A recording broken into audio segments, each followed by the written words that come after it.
So welcome. It is August 1st. This is a makeup call for last week just because we had a lot of crazy stuff going on with the UK launch. So we're just making it up today. So let's get right into it. So it's a new month. It is August. There's lots of stuff going on. Number one, Team Cup is officially begun.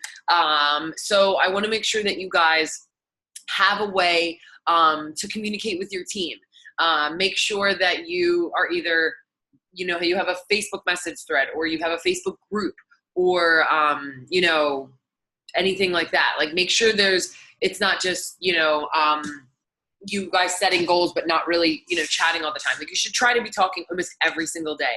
I have a Facebook group and I have a message thread. I have little challenges that I'm giving my coaches, and you guys as leaders who are definitely should be a part of a team, or at least leading one, need to make sure that you are going to be the one that everybody else looks up to. So you have to, make sure that you are leading the way. You should have the most Success Club points. You should, be checking in with everybody in terms of where they're at each week. Every few days, I'm going to have, little check-ins, little challenges, things like that. The Diamond Bonus Pool, I wanted to bring up the FAQ because it is up. And to check to see if you guys are eligible. I know some people are going to be watching the recording, so let me know if you're still eligible. It's not like if you're not eligible, I'm going to be like, screw you, but I'm just curious. But the FAQ is FAQ 8005. But you have to hold a paid diamond be a paid diamond or higher for 6 consecutive bonus weeks. So the bonus week started on the 5th. So if you weren't a diamond there or you didn't hit Success Club in July, from what I'm reading, I don't think that you would qualify. But if you have been a diamond since then and you did hit Success Club in July, then you should be good to go. But just so you know that's what it is. But you can check out all the information here. There's lots of questions. If you're curious about everything, lots and lots and lots and lots of stuff. So make sure you check that out. Okay, let's go back to presenting. What else? So number 3, if you haven't, please make sure you watch the UK launch game plan call that Lauren did for Team Revolution. It is in the files tab of the team page. There's so many great ideas. They talk about something called social rank, it's on my to-do list to get on top of. Next week, I'm just taking almost an entire day to just dig into planning UK stuff. We are also going to be a part of the UK Team Fit Revolution page. Brittany Powers is part of it. Carly's a part of it. Alexa, Emma, all of us, we're going to be a part of it. It's going to be specifically for training UK coaches. So you guys are getting the benefit of having us, me, Lauren, Carly, Brittany, Alexa, and Emma train anybody that you bring in, which you're having us do that anyway with our, New Coach University. And I have something in my tooth and things like that. But we're going to really come up with some really awesome stuff specifically for your UK peeps. So keep an eye out for that. And another thing I want you guys to make sure, if you weren't on that call or, make sure you watch it, is that you can get people start getting people into your clean eating groups, even if they're from the UK. Post that, when you make a post, say US, Canada, and UK, definitely get them in your clean eating group. And you still can get them in the challenge group because they're able to set up Beachbody On Demand. Beachbody On Demand is available in the UK.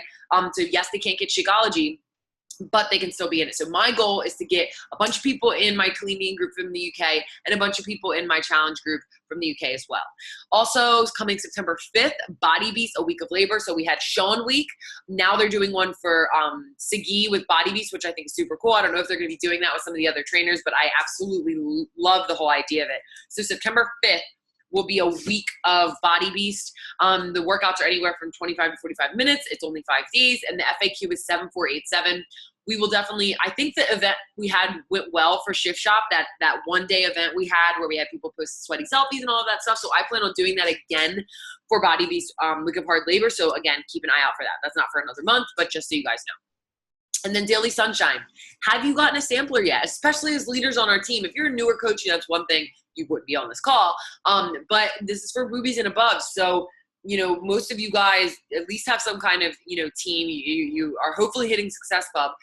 So if you haven't gotten a sampler yet, make sure you do. Remember, and I talked about this, I think on Facebook Live at some point in the team page. So you guys have to make sure that you aren't just talking about Shakeology and you aren't just talking about Beachbody On Demand. We have so many other things to offer. And remember, selling things like Daily Sunshine and Energize and things like that helps tremendously towards our goal of elite, because you're just generating that volume, not even just hitting success club, but generating that volume. And then the weekly challenge is I want you guys to challenge your coaches. So ask yourself, and this is something that Brendan kind of talked about us, with at Summit.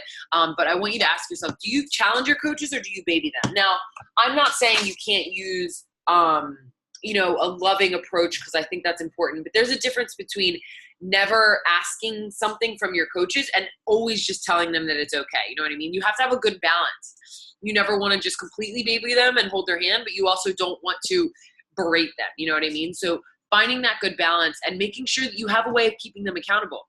Are you just hoping that they succeed? Did you sign up a few coaches and you just check in with them once a month and you're like, hey, are you doing good over there? Okay, good. Nice talking to you. Like we as leaders have to make sure that we are keeping them accountable. So I want you to message all of them, whether they're working the business or not, even if they're discount coaches, and just shoot them a message and say, hey, just wanted to check in to see how you've been. If they kind of are working the business, then check in with them, see, if they want to hop back into anything, if they need a refresher. If they are discount, ask them if they want to be a part of a challenge group, if maybe they haven't been a part of one in a while. I just did that and got like 5 old coaches who've just been discount coaches back into the groove of a challenge group, and they're loving it. Okay, so let's get into this. Let me do one thing really quick. Okay, so habits of high performers. Let me exit out of this really quick. Okay. All right, so this is a presentation that Brendan Burchard did for us at Summit, and I thought it was absolutely amazing. He did it for the people who, won, I guess you had to hit a certain level in the leadership ladder, which is really awesome to be able to be a part of that. So we were up in there with elite coaches. So a lot of this stuff is more geared towards if you have a bigger team, but I kind of geared it towards being able to basically teach you guys how to do this. The presentation was kind of how to make us teach our coaches this. So I'm just basically going to help you guys get the idea of how you can be a high performer. So I want you to make a note of this. And Brendan started the presentation out with this, and he said, achievement isn't the problem. Alignment is. So we as leaders need to get more of the right things done. So a lot of times as leaders, or again, even if, maybe your team isn't that big and you don't feel like you're necessarily a leader, you are.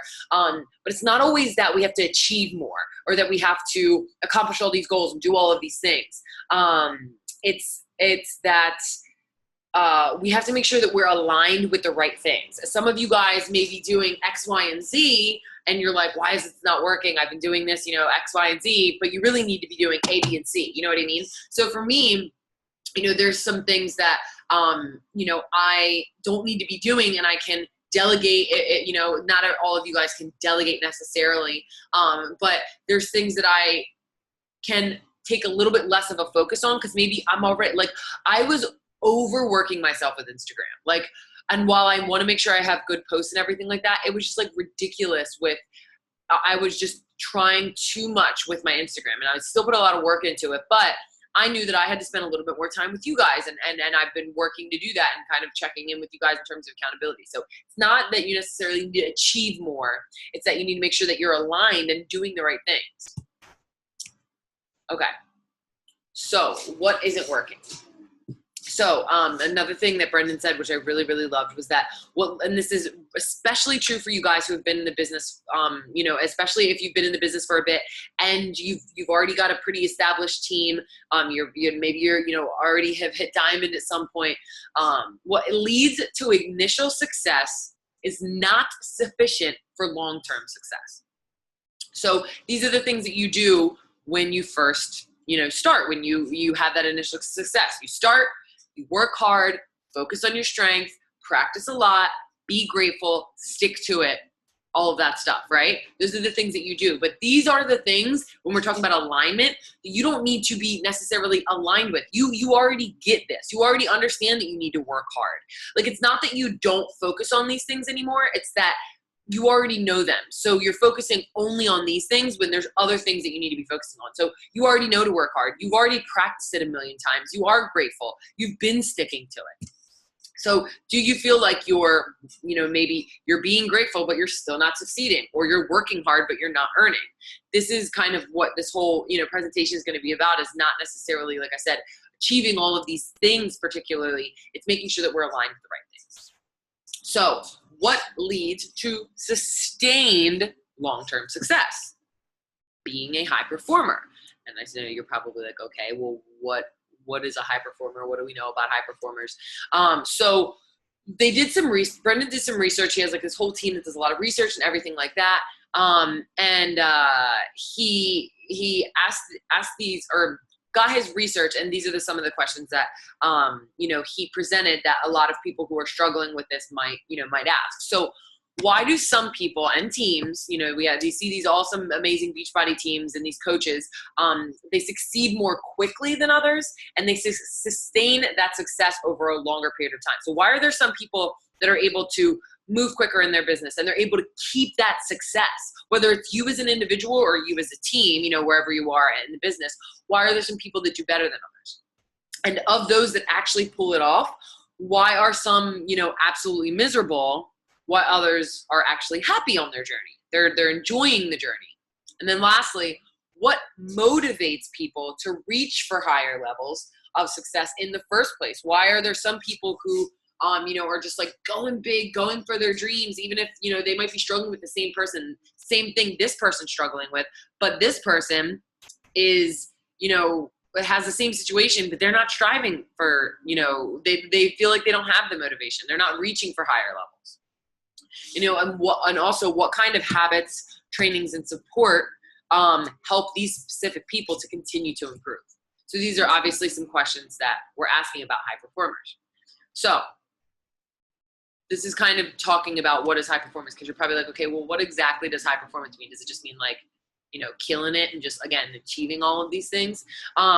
So we obviously all want to exceed and feel our absolute best, but we need to make sure that we are one. And this is what, this thing I just talked about. So the answer to these questions is this coming up next. So number one, you need to make sure as a leader, or again, even if you're just a coach with a small team or maybe only a few coaches, that you are engaged. He used the word geeking out about what we do and fully focused with full engagement. A lot of you guys are kind of just going with emotions, or you're not really that jazzed about what you're doing, and you need to kind of, not that you don't enjoy it or not that you don't love it, but you're thinking about it too much as this awful like task that you have to do. Number two, as a leader, you have to make sure that you do not wait for joy. You have to generate it. Brendan always uses this little, synonym or metaphor that talks about the power plant doesn't have energy. It generates energy. So as leaders, we might not always feel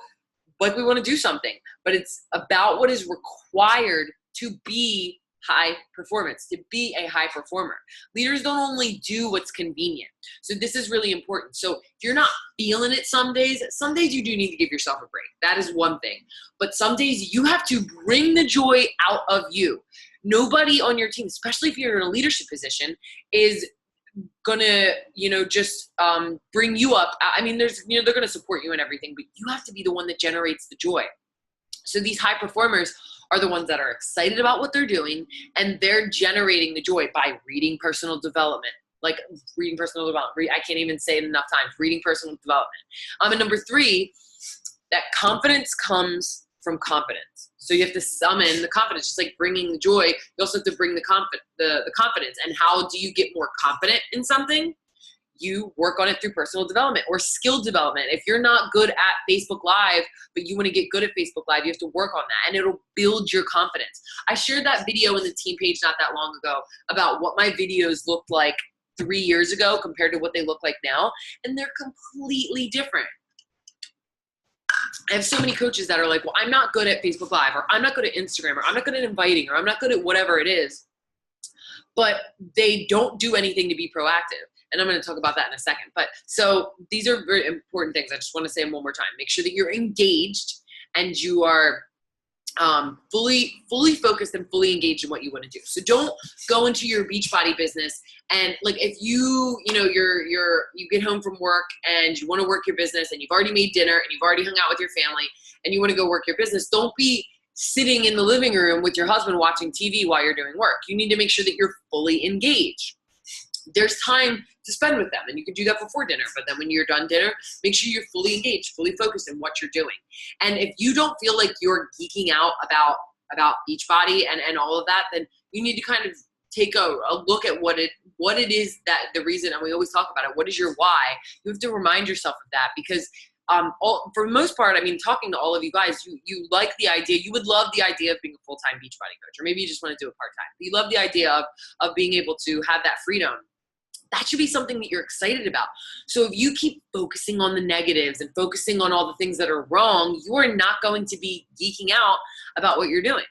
And then the whole waiting for joy thing just has to come, and joy and confidence have to come from you. And again, that just comes from personal development, because I know some of you might be like, well, I would love to just feel joy. I would love to just feel confident, but I don't feel that way right now. You have to work on personal development. There's no other answer for it. There's no other answer for it but personal development. Okay, so what we know about high performers. They are extraordinary, but they became that way through habits. I'm reading the book right now. I know a lot of you guys have read it, called The Miracle Morning. I'm actually pretty proud of myself, because the things he's talking about, the saviors, I've already been doing, and it's kind of what I teach in my meditations and affirmations group, but I'm kind of excited because I've been doing that. But my habits with meditation and affirmations and visualization and personal development I didn't just wake up one day and was like, I'm so good at meditation, I'm so good at visualization and my affirmations and personal development, that's so easy. No, I worked at it through habit. So with high performers, the studies that they have shown have found, one, they're more successful than their peers, yet less stressed. So this is really about not overworking yourself, because I don't want you guys to think that it's about putting more onto your plate, because that's what he talked about in the presentation. He was like, I don't want you guys to think that I'm trying to put more on your plate. You already got enough on your plate. It's that, again, you're aligned with the right things. You're following your calendar. You're making sure you're doing all of those things. Number two, they're more confident that they will achieve their goals despite adversity. So many people that struggle with this just don't believe in themselves. They don't have the confidence. They see a obstacle come up. And for me, I always say, if I have something bad happen, even if I'm crying through tears through like just dealing with it, because John Maxwell says he has a 24-hour rule. If something bad happens to you, you have 24 hours. Obviously, if it's like a death in the family or something and you have to grieve, that's one thing. But if it's just like you have an argument with your spouse or something like that happens, or something bad happens with your business, you have 24 hours to be sad and upset and whatever about it. Then once that 24 hours is over, you put your big girl panties on and move forward. Again, because you are a leader and you cannot lead a team if you are having a pity party. So these high performing people are just confident that they're going to achieve their goals no matter what. The phrase I like to use is obstacles are just detours in the right direction. I used to have a mantra in college when I played volleyball, and I would say, expect to win, don't be afraid to lose. And anytime I would have a bad game, or I couldn't hit, or I couldn't block, or I couldn't do whatever I wanted to do in volleyball, I'd repeat that to myself. I would say, expect to win, don't be afraid to lose. Expect to win, don't be afraid to lose. And it helped me get out of so many situations when I was just stuck in my head. So now today, in a different aspect in my business, I say, obstacles are just detours in the right direction. So when something comes up, something bad in my business comes up, somebody who I really wanted to join the team just straight up is like, no, I'm not interested. Obstacles are detours in the right direction. Something happens with money. Something happens with, my relationships and my family or whatever. I say obstacles are just detours in the right direction. So again, I've learned all this through personal development. Every single one of these bullet points I'm going to share with you can all be developed by personal development. Number three, they're uniquely productive. So they've mastered the prolific quality output. And Brendan didn't do the greatest job of explaining exactly what he meant by prolific quality output, but prolific just basically means that you're able to be productive. You're able to do a lot of things, not necessarily like, I know I'm talking about not doing a lot of things, but basically doing a lot of quality things. That's why it's prolific quality output. So again, aligning yourself with those correct things. And that just comes from looking at your business, what you want out of your business, what is important to you, what you need to focus on. What you need to focus on in the beginning of your business isn't what you need to focus on a year into your business, or 2 years, or 3 years. And as you rank advance and as your team grows, those things are going to change. Number four, Work passionately regardless of traditional rewards. So this is really huge. You as leaders cannot be working your business just to get the rank recognition. Now, I love rank recognition. I love recognition in general. There's nothing wrong with wanting that, but you have to work passionately, regardless of that. You can still enjoy it. You can still love it when it happens. But just like John Maxwell talks about the 24-hour rule when something bad happens, he has the same 24-hour rule when something good happens. If he gets excited, something good happens or he hits a goal or whatever, he gets 24 hours to be excited about it. And then the next day he moves on, because today's successes are not going to be what get you to tomorrow's successes. So you have to, work passionately regardless of whatever that reward is going to be. They are also admired and adaptive leaders, people who look up to them, who have a level of influence. They, adapt to issues with Instagram, and they adapt to, crappy messages, and they adapt to coaches quitting, and they adapt to all of those things. Again, personal development. They're happier than most people, which is why wouldn't you not want to be a high performer if you're going to be happier than most people? They're healthier than their peers. They often get better grades, and they feel appreciated that their work is making a difference. Now, these things are kind of like more so like benefits that come from being a high performer. And we're going to talk about the habits of a high performer. So if you're like, how am I going to be a high performer? We're going to talk about that. Okay. So again, the research that they did, it's not about the strengths. Number one, high performers did not report working on their strengths any more than other people do. The question, and this is so key, this next part that I'm going to share with you. The question that these high performers ask is less often, who am I and what am I good at? And more often, what is required to be of service here, and this is supposed to say end, and how can I grow into that and lead others to deliver service? Now, I know that some people like Gary Vee, even a little bit of John Maxwell are like, don't, work on your weaknesses, focus on your strengths. Now, I think you need to have a good balance. I don't think you should dive only into your weaknesses. I think you should, definitely work on both. But I love this. What is required to be of service here? This is not a question that new coaches ask themselves. They're just like, who am I? What am I good at? But you guys aren't new coaches. You guys are Ruby and above.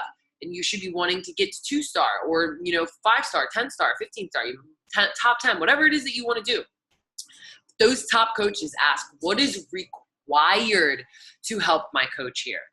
How can I grow into that? Oh, I need to help my coach with this. I'm not so great at that. I just need to get better at it. I need to work on it. For me, I literally never held team calls, and I didn't do one-on-ones. I was a 2-star diamond and wasn't holding one-on-ones and doing team calls. And then eventually I realized that my team was growing, and I was like, what am I doing? Like, yeah, it kind of scares me to do these, but again, it was required for me to be of service to my team. So I, was like, how can I grow into that? Personal development. And then there's different personal development books to read and different things to practice and just doing it. That's a really big thing. But so next time you're in a situation, don't ask, okay, well, what am I good at? That'll make it easier. Because if you only focus on what you're good at and your strengths, it makes the situation easier. You should be constantly putting yourself into an uncomfortable spot, because it's going to help you grow. In the beginning of my business, I went to so many uncomfortable spots that I was just like, oh my gosh, I don't know what to do, but it made me grow. If you haven't put yourself in an uncomfortable spot and you're asking yourself why your business isn't moving, or I should ask you, if you haven't put yourself in an uncomfortable position lately, do you feel like you've grown? Do you feel like you've grown in great lengths? Now you can maybe grow a little bit, but for me, I want to keep growing. I don't want to be the same person I am today in a year from now, because I'm not the same person I am today as I was last year. And you shouldn't want to either. And your team needs you to do this. Your team needs you to ask this question. If you don't ask this question, your team will not grow, because your team is only going to go as high as you will. Okay. I did that. Okay.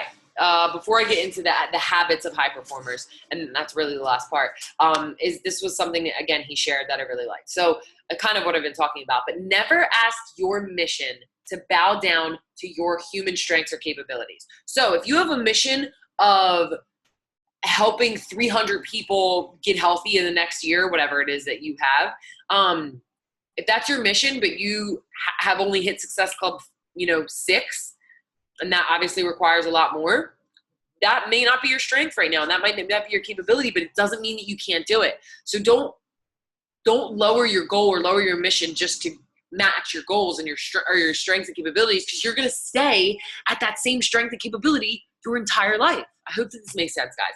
So what unsuccessful people say is, I'm terrible at speaking on Facebook Live, so I'm not going to do it. I'll just stick to something else. Successful people say, I'm not that good at speaking on Facebook Live, but I'm going to work on it until I'm good at it.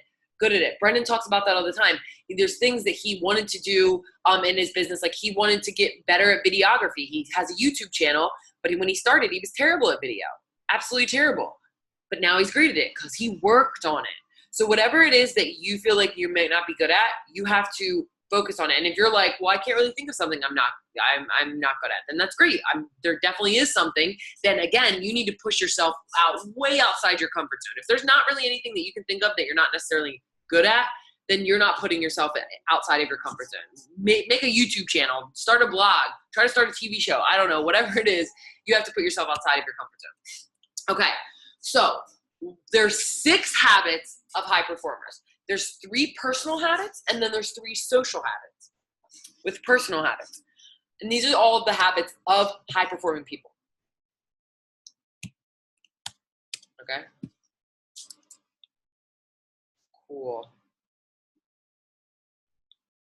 There we go. Sorry.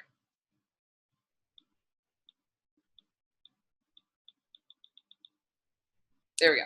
All right. That's not really what I wanted, but oh well. Okay. So number 1, they seek clarity more often than their peers. So that means, this is supposed to say they ask questions instead of staying quiet. So if you're not sure about something, or you know, whether that's with a customer or a coach, or just in yourself, you have to ask questions to get to the answer of something instead of staying quiet. So many people who aren't leaders or aren't in a leadership position, they stay quiet and they don't ask questions. If you never ask questions, you're not going to know. You have a blind spot, you're not going to know what your blind spot is. So you have to ask your team, you have to ask your spouse, your mom, your dad, whoever, like, what is it that you would say is my weakness, so I can work on it. They seek to find whatever is necessary for confidence, follow through with expectations about their future. Again, it's figuring out what you can do to get better. Number 2, they generate energy. Again, we already talked about this, but they don't wait for it. So the release tension and set intention is something that Brendan taught that I am in love with. Like, seriously, probably my favorite thing I've learned through personal development or speakers or anything like that in a really long time. So what it is he basically used this as an example. He said, imagine a husband who goes to work and he's in work mode, and he's driving home. He's been at work all day, dealing with people, all of that stuff. And then when he gets at his house, his wife's in there and she's not in work mode. The kids are in there and they're definitely not in work mode. They're in home mode. They're getting dinner ready. They're screaming and running around. So he could go in there, and the minute,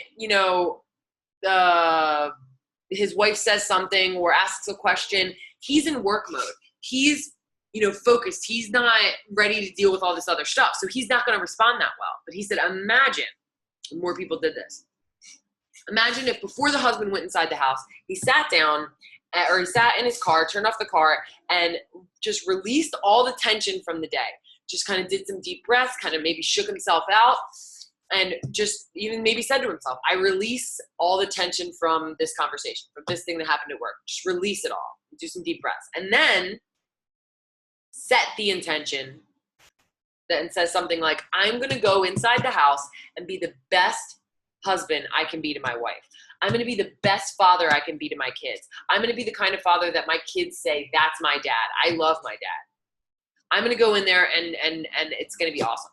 Could you imagine how much better it would be if people started doing that? So I've been doing that. So for high performers, something that he suggests is, and I do this full time, so I might work on something for an hour and another hour. But for you, you may only have an hour. So you may do something for 15 minutes or 15 minutes. So let's say you're going to do 3 things. In an hour, you're going to answer all your messages, you're going to post on social media, and you're going to finish creating your clean eating group. So let's say you're sitting at your desk and you answer a bunch of messages, and then before you move on to posting on social media, you step away from your desk and you release the tension from all the messages, because getting messages can give a lot of tension, obviously. You shake it out, and then you set the intention, close your eyes and set the intention. I'm going to post on social media with some amazing content that's really going to help people, and it's going to inspire people to message me, whatever. And then you do that, and then again, push away from your desk. Before you go to create your clean eating group, release all the tension from your posting on social media, and then say, I am going to set up an amazing clean eating group that is going to help so many people, and there's going to be so much participation. It's going to be awesome. Could you imagine how life-changing your business would be and your relationships would be if you started doing that? I highly recommend it. I've been doing it often, and I love it. Love it, love it, love it. Number 3, they raise necessity. So these are some questions or a question that you want to ask yourself is it necessary for me to do well here? Or it is necessary for me to do well here. I will find a way. I must do this. So this is something that, again, newer coaches and people who aren't leaders don't do. They don't look at something and say, they're just like, oh, well, I don't feel like doing that today, or I'm not going to do that today, or whatever it is. You have to look at it as a necessity, just like Success Club has to be a non-negotiable. The day I decided that Success Club is a non-negotiable, I have not missed Success Club. I haven't even missed Success Club 10 except for one freaking month, but I haven't missed Success Club ever since that day, because I told myself it was a necessity, it was a non-negotiable, there was no way around it. A lot of you guys are scared to tell yourself that because you know it's going to take a little bit more effort. Again, it's not about necessarily achieving all these things, it's also about alignment, but you have to know, you just have to ask yourself or tell yourself that it's necessary. It's something that you have to do. Remind yourself, and this is something I've been trying to do a lot lately that I love, is that you have to remind yourself often that every day someone needs you, whether that's your kids, whether that's your coaches, whether it's your challengers, whether it's just people who are following you on social media and need you for inspiration. You have to remind yourself every day that someone needs you. That for me is huge, because for me, I can set a goal for myself, but if I'm just keeping it for myself, it's not as likely to happen. But if I tell myself that someone else needs me, for me, that's a game changer. Third thing, who needs me on my A game right now? He said to ask yourself that 5 times a day. So you could ask yourself that in the morning. Maybe you need yourself on your A game. Maybe your kids need you on their A game, when you're getting ready for work or getting ready for school. Maybe your husband needs you on your A game when he gets home from work. And maybe your challengers and your coaches need you throughout the day to be on your A game. And then lastly, don't fear demanding more of yourself. Now, it doesn't necessarily mean overworking yourself. It just means doing those little extra things and making those little sacrifices that you know you can do. You know what I mean? You have to not be afraid of doing this. Okay, so social habits. I don't know why this is. Come on, there we go. Okay, so number 1, they increase productivity. Again, these are the habits of successful coaches. But 1, they increase productivity. So again, that prolific quality output. That means that they're doing more of the right things. They're not just doing a bunch of things and hoping that they work. Figuring out what they need to do to make their specific business successful, and then doing that. Number 2, you need to know what your blockbusters are. So what is it that you rock? You know what I mean? Again, you want to work on things you need to work on, but at the same time, the things that you're good at, you need to still use them to your advantage. So are you really great with one-on-one calls? Are you really great with hopping on the phone with a prospective coach? Are you better at doing a webinar? Are you better at talking with people through Instagram Messenger or Snapchat? Whatever it is that you're good at, you need to make sure that you're doing that thing. Again, working on your weaknesses and the things you want to get better at, but again, making sure you're still highlighting and taking advantage of the things that you are good at. And then he talked about keeping the main thing the main thing. So again, whatever it is that you're good at, don't let that stray off, or don't not still work on those things. Like even with your strengths, you still want to make sure you're building those things up as well and not losing them, because they're just like a muscle. You have to work them. And this is something that I've been doing too a lot lately. Again, depends, and you can do this at your own job too as well, but he says he sets a time when he sits down for his business. A lot of times coaches are like, oh, I have 3 hours to work my business. I'm just going to sit down and I'm not even going to get up to go to the bathroom. I'm just going to work 3 hours. That's not a good thing. It's not good for your brain. It's not good for your your psyche. You want to make sure that you set a timer for maybe 50 minutes, or maybe, you only have an hour. So you set a timer for whatever, you can make work for you, but set a timer. And then when it goes off, push away from your desk and just jump up and recharge. He did this thing with us at the event where he made us stand up and we closed our eyes and he was like, all right, just think that you have high energy. Just build up that energy. Just keep building it up. Just jump up and down. He was like, think that you're thinking quicker, you're moving quicker, you have more energy. And I've been doing that. Oh my gosh, because sometimes I can feel like I'm falling asleep at my desk, and if I'm doing some monotonous thing, and I've been doing that, and it helps like crazy. Your mind is so damn powerful. Number 2, they develop influence. This is super important as a leader. You cannot lead people if you do not have influence with them. You cannot convince them to go for their goals. You cannot convince them to hop on calls or pay attention to anything you're talking about if you don't have influence with them. So what makes you influential? You want to make sure you teach people how to think. So again, instead of trying to solve people's problems, I always teach my coaches, especially my leaders, that you want to ask questions. So, if they're struggling with something, you can say, well, why do you think is the reason you think like that? Well, what do you think would happen if maybe we looked at the situation like this, or if you thought about it like this? When you teach people to think that way and you teach them to ask questions, you are going to increase your influence with them, because they are going to love being around you because you make them a better person. The second part of this is to challenge people.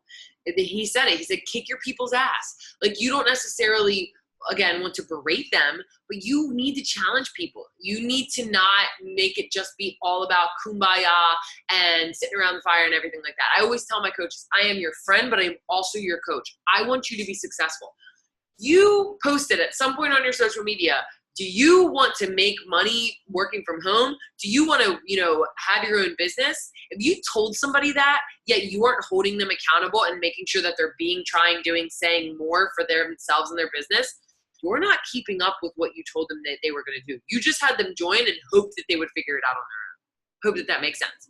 And then the last part is to develop courage. And this is something I don't really think a lot of you guys would have trouble with, but just in case, is that you need to make sure that you're standing up for yourself and others. Or maybe you don't have a problem standing up for yourself or standing up for others, but you need to stand up for yourself. If you have people who are bringing you down, or maybe you're not posting something because you're afraid of what other people think, you have got to develop courage and believe in yourself, because the habits of a high-performing person do not let other people walk all over them, and they don't let other people walk all over their coaches or their challengers. If you see something, you better make sure that you're saying something. And then I want you guys to screenshot this, whether you're watching now or you're watching the recording.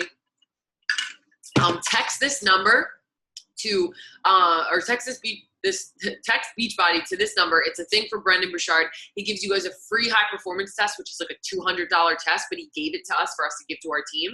And it basically gives you your score and the things that you need to work on. So whether you need to work on productivity or energy or emotion, whatever it is, there's a bunch of different things. But take that test and then send me or your coach, whoever your coach is, your score, because I would like to know so we can know what you need to focus on. So that's it. So I know I kind of breezed through that, but and I know a lot of you guys messaged me and you're going to watch the recording. So hi, if you're watching the recording. But I hope that made sense. If you have any questions about any of this, please message me. I'm totally here for you. I'd be more than happy to answer any questions about any of that stuff, because I know it can be a little bit confusing. But hopefully you understand how important this stuff is, especially as a leader, and if you want to grow your team and be that person that they look up to. So thank you guys so much for being a part of this. I will see you soon, and make sure you let your coaches know that tomorrow is the Emerald and Below call, and we'll see all of them soon. Peace out.